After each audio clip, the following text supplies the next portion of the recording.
안녕하세요. 서연잭들아의 서연입니다. 알퐁스 도데의 마지막 수업, 이 작품을 다시 읽으면서 우리나라의 영화 말모이를 떠올렸습니다. 1940년대 일제의 감시를 피해 우리말을 모으는 과정을 담은 영화이지요. 그럼 책 속으로 함께 가보시겠습니다.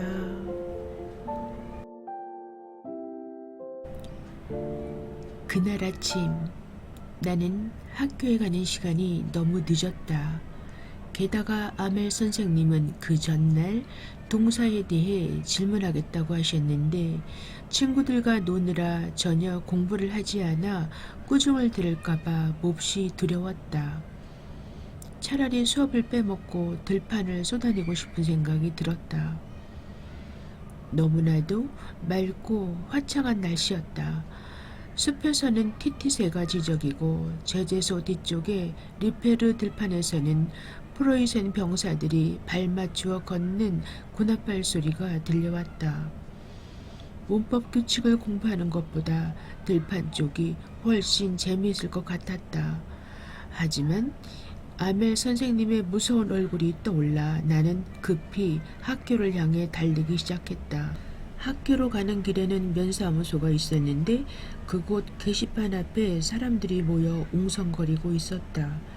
지난 2년 동안 게시판 앞에 사람들이 모여 있으면 꼭 좋지 않은 소식이 들려오곤 했다. 패전이라든가 징용, 프로이센 군사령부의 명령 등 나쁜 소식만 그곳에 붙어 있었으니까. 나는 뛰어가면서 생각했다. 또 무슨 일일까? 그러고는 광장을 가로질러 뛰는데 게시판을 보고 있던 대장장이 바슈테 영감이 나에게 소리쳤다.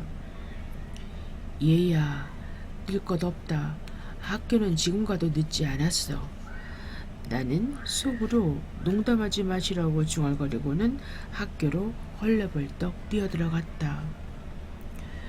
그런데 오늘은 이상한 날이었다. 여느 때 같으면 수업이 시작되기 전에는 아이들이 제잘거리는 소리, 책상을 쿵쾅거리며 옮기는 소리, 조용히 하라고 소리치는 선생님의 소리 등이 교실 밖에까지 들리곤 했는데 오늘은 그렇지 않았다. 마치 일요일 아침처럼 고요했다. 아이들이 떠드는 틈을 타 슬그머니 자리로 들어가려던 내 생각이 빗나갔다. 창문 너머로 이미 제자리에 앉아있는 친구들과 커다란 자막대기를 옆구리에 끼고 말없이 책상 사이를 왔다 갔다 하는 아멜 선생님이 보였다. 이렇게 뒤죽은 듯 고요한 교실로 들어가지 않으면 안 되다니. 나는 숨을 깊이 들이쉬었다. 부끄럽고 두려웠던 것이다. 그런데 오늘은 연날과 전혀 달랐다. 아멜 선생님은 슬픈 눈으로 나를 바라보더니 부드러운 목소리로 말씀하셨다. 프란츠, 괜찮다. 어서 자리로 가 앉거라. 지금 막 수업을 시작하려는 참이었다. 나는 얼른 자리로 가서 앉았다. 부끄러움이 조금 가라앉아 주위를 둘러보았다. 선생님은 장학관이 오는 날이나 졸업식 때만 입는 멋진 옷을 입고 계셨다. 교실 안에는 다른 때와 달리 엄숙하고 침착한 분위기가 감돌았다. 더욱 놀라운 것은 교실 뒤쪽 의자에 마을 사람들이 조용히 앉아있는 것이었다. 모자를 손에 쥔 오젤 영감님, 전 면장, 집배원 아저씨, 그리고 여러 어른들 모두 조용히 앉아있었지만 어딘가 슬픈 표정이었다. 오젤 영감님은 낡은 초급 프랑스어 책을 무릎 위에 올려놓고 큼지막한 안경을 쓰고는 들여다보고 있었다. 내가 이러한 모습에 놀라고 있는 사이 아멜 선생님은 교단 위에 올라가 부드럽고 엄숙한 소리로 말씀하셨다. 여러분, 오늘은 마지막 프랑스어 수업 시간입니다. 베를린에서 명령이 내려왔는데 알자스와 로렌 지방의 학교에서는 독일어만 가르치라는 것입니다. 내일 독일어를 가르칠 새 선생님이 오십니다. 그러니까 오늘은 여러분뿐만 아니라 나에게도 마지막 프랑스어 수업인 것입니다. 나는 선생님의 말씀에 깜짝 놀랐다. 지독한 프레이센 놈들 같으니 면사무소 게시판에 붙은 것이 바로 이것이었구나. 나의 마지막 프랑스어 수업. 그런데 나로 말할 것 같으면 아직 프랑스어를 제대로 쓸 줄도 읽을 줄도 모르지 않는가. 그런데 이제 프랑스어를 배울 수 없다니. 지금 생각해보니 새를 잡겠다고 수업을 빼먹은 것이나 강가에서 얼음지치기를 하며 보낸 시간이 너무나 후회스러웠다.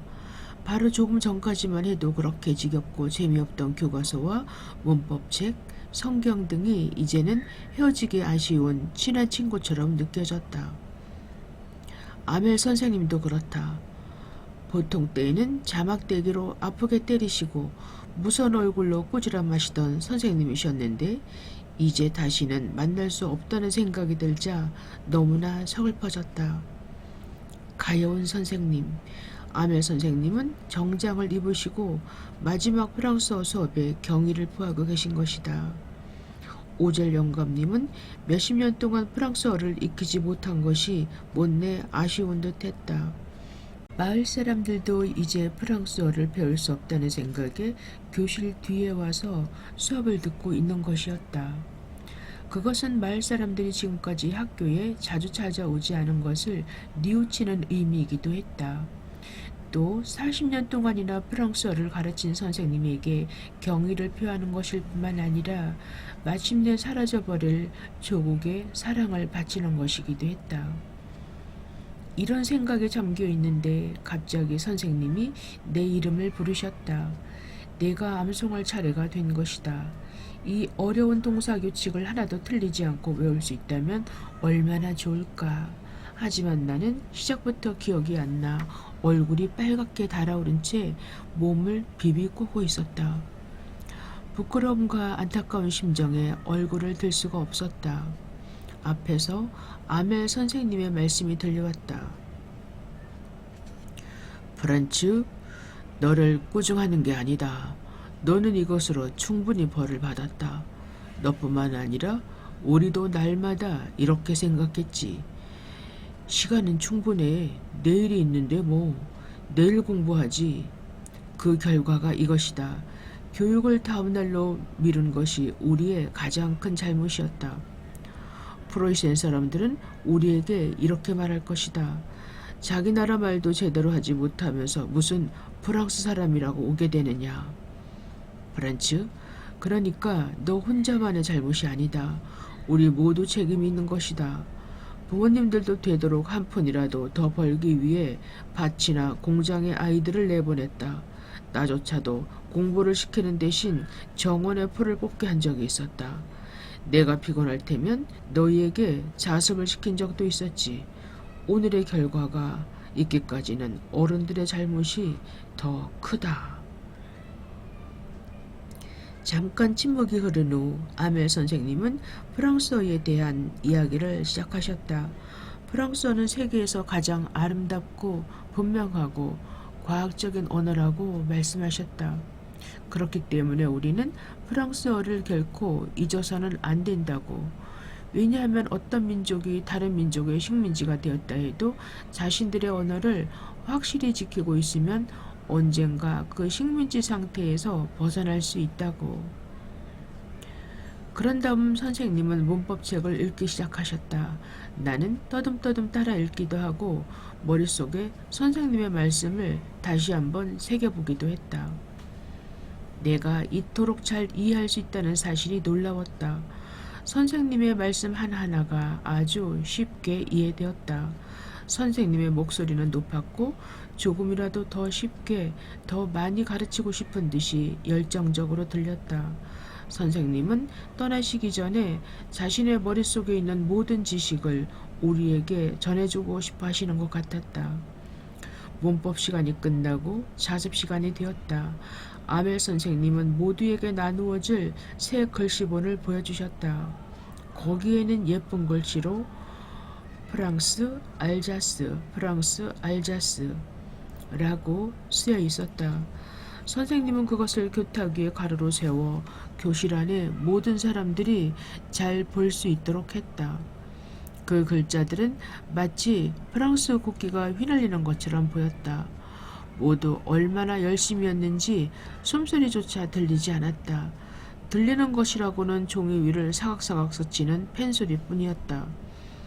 창문으로 갑자기 풍뎅이 한 마리가 날아들어왔지만 아무도 그쪽을 쳐다보지 않았다. 1학년 학생들조차도 정성껏 선 긋는 연습을 했다. 마치 그 선도 프랑스어인 것처럼 신중하게 말이다. 학교 지붕에 비둘기 몇 마리가 내려앉아 구구구 울었다. 나는 그 소리를 들으며 생각했다. 내일부터는 저 비둘기들도 독일어로 울어야만 하는 걸까? 이따금 선생님을 쳐다보면 교단 위에서 주변의 사물들을 뚫어지게 바라보고 계셨다. 마치 눈에 보이는 모든 것을 눈 속에 담아가려는 듯 보였다.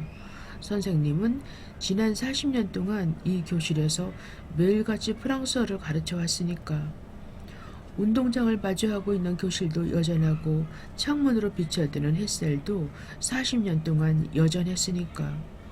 다만 걸상과 책상이 오래되어 반들반들해졌고 운동장의 나무는 더욱 울창하게 자랐고 선생님이 손수 가꾼 꽃들은 더욱 만발해진 것만이 세월의 흐름을 말해줄 뿐이었다.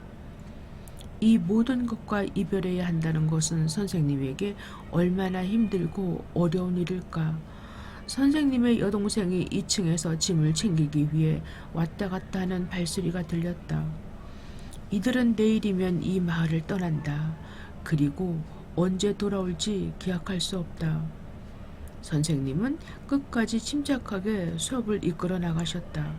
자습 시간 다음은 역사 시간이었다. 역사 시간이 끝난 후 저학년 학생들은 목소리를 맞추어 일제히 발음 연습을 했다.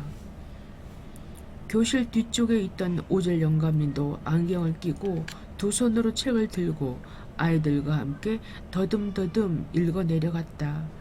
영감님의 목소리는 너무나 감동한 나머지 떨리고 있었다. 그 소리를 들으니 어쩐지 우습기도 하고 슬프기도 해서 웃어야 할지 울어야 할지 몰랐다. 나는 이 모든 광경을 결코 잊을 수 없을 것이다. 그때 교회의 종소리가 정오를 알렸다. 그와 동시에 프로이센 병사의 나팔 소리가 창문 밖에서 울려 퍼지기 시작했다. 아멜 선생님은 굳은 얼굴로 교단에 올라서셨다. 내 눈에 선생님은 칠판을 다 가리고 서 있는 커다란 나무처럼 보였다. 선생님은 이렇게 말씀하셨다. 여러분, 나는... 하지만 무엇인가 목에 걸린 듯 말을 잇지 못하셨다. 거기까지만 말씀하시고는 칠판을 향해 돌아서셨다. 선생님은 본필을 하나 집어들고 길게 팔을 뻗어 될 수 있는 한 큰 글씨로 이렇게 쓰셨다.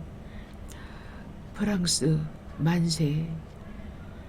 선생님은 그대로 칠판에 얼굴을 기대셨다. 그러고는 우리 쪽은 보지도 못하시고 손짓하셨다. 이제 수업은 끝났다. 다들 돌아가거라.